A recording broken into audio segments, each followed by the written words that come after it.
बिस्मिल्लाहिर्रहमानिर्रहीम। आज इस वीडियो में हम बात करने वाले हैं ख्वाब के अंदर कोई परिंदा देखना, पकड़ना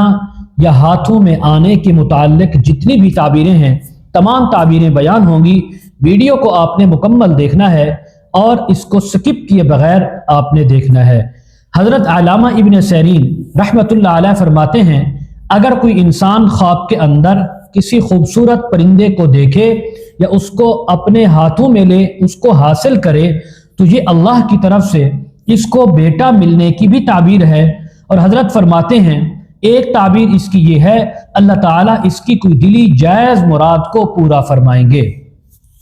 इसी तरह ख्वाब के अंदर अगर कोई इंसान देखे कि परिंदा उड़ता हुआ आया और इसके हाथ में आ गया, कंधे पर आ बैठा, इसकी गोद में आया है और उसके बाद फिर से उड़कर चला गया, इसके हाथों से निकल गया,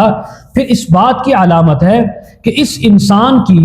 दिली मुराद तो पूरी होगी, लेकिन इसके वो मुराद ज़्यादा देर तक नहीं रहेगी, वो दिली जायज़ हाजत मुकम्मल पूरी नहीं होगी, थोड़े अरसे के लिए होगी, फिर ख़त्म हो जाएगी।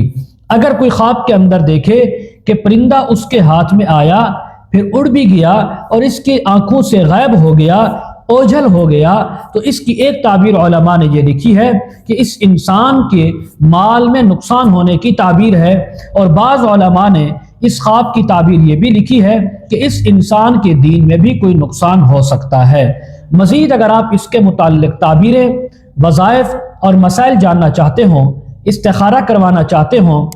रूहानी या इज़दवाजी मसाइल के सिलसिले में, नज़र बद के सिलसिले में बात करना चाहते हों, ऑनलाइन कुरान मजीद या तफसीर आप हमसे पढ़ना चाहते हों, मसाइल सीखना चाहते हों, तो सामने वीडियो की स्क्रीन के ऊपर हमारा व्हाट्सएप नंबर चल रहा है, उस पर आप हमारे साथ कांटेक्ट कर सकते हैं।